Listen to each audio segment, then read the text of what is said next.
Hey, what's going on, guys? I'm Nick Gray, and today I'm back with another smartphone camera test with the brand new Oppo Find X5 Pro. For its rear cameras, it features two 50 megapixel sensors for the main and the ultra wide, and then a 13 megapixel 2x telephoto camera. And for the selfie camera, it has a brand new 32 megapixel Sony sensor that can record video only at 1080p on this device, though those rear cameras, what you're looking at right now, 4K video maxing out at 60 frames per second.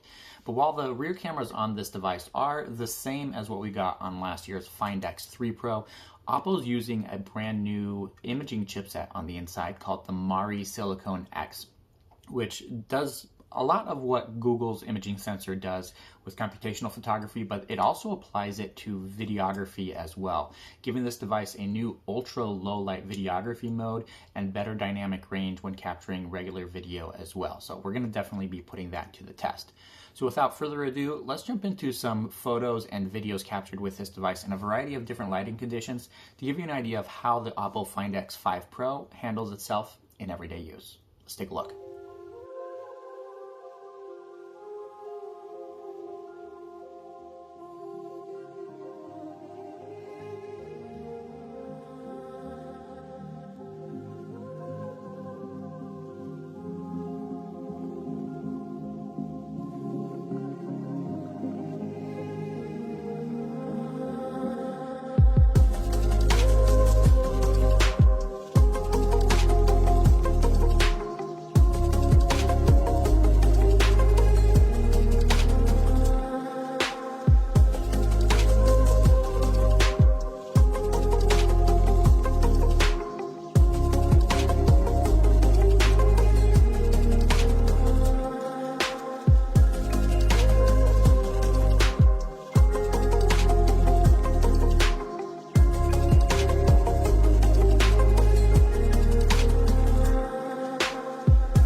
And this here's a look at video capture from the selfie camera on the Find X5 Pro.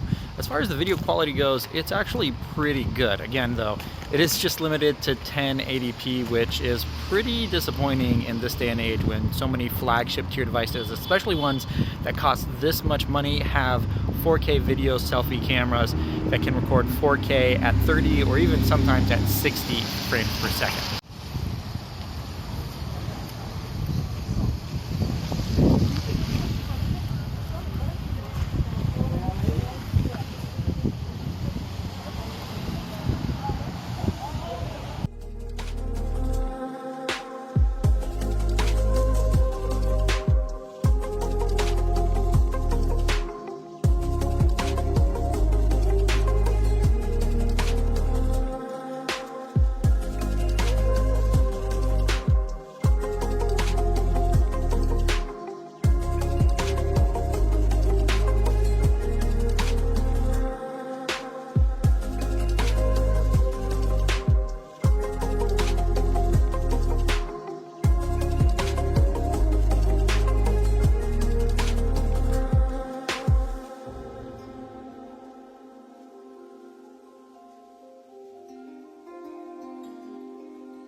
Starting off with the ultra wide camera here. One thing that I don't like about the app itself is that there's not a distinct button from switching from the ultra wide camera to the other sensors. You simply have a slider on the screen that goes in gradually. So now we're at the main sensor, and then going in to 2x zoom. I mean, it is kind of nice being able to have that gradual zoom between the two, but it's a little bit harder to quickly switch between the different cameras on the back of the phone.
So as you've seen already, this smartphone can take some pretty good pictures in daylight conditions when lighting is really good. But the true test of this device and to see if the new imaging chipset is actually doing its job is situations like this, where the lighting is not really that good. And coupled with the ultra-wide camera on the back of the phone, that is a 50 megapixel sensor, the same exact one that they're using for the primary camera, means you can record yourself with the ultra-wide camera without even worrying about framing yourself in the shot, and knowing that the sensor itself is capturing the same images as what you would with that main sensor. Definitely a lot better than what you'd get with the selfie camera on this device, because we are recording in 4K versus that selfie camera that is limited to 1080p. And just to give you an idea or a sample of what that selfie camera can do in low light conditions, this is it. Again, 1080p video. Even though the lighting here seems to be doing really well, that Mari Silicon X chipset on the inside is definitely doing what it's supposed to do in situations like this when the lighting isn't ideal.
And another thing I do want to point out with this device is the 5-axis image stabilization for the main camera. It's 3-axis on the sensor itself and then 2-axis stabilization on the lens, which means as I'm walking down here, you can barely tell that the camera is moving. There's absolutely no jitter.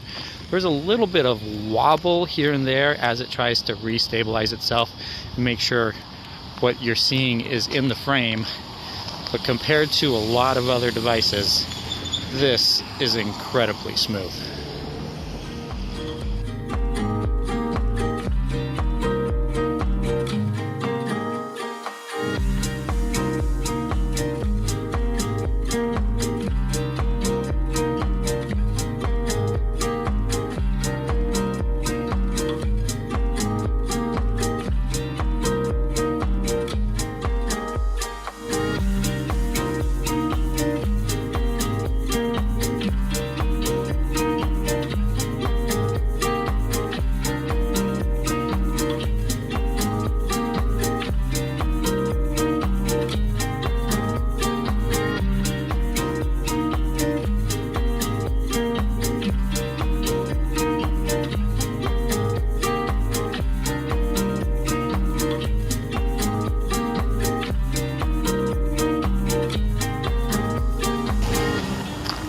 And that's going to do it for this camera test with the Oppo Find X5 Pro. Make sure you subscribe to the channel if you want to see my full review. And I have a camera comparison with this phone and the Pixel 6 Pro and the Samsung Galaxy S22 Ultra coming up. So make sure you subscribe to the channel and stay tuned for those. Thank you so much for watching, and I'll catch you in the next one.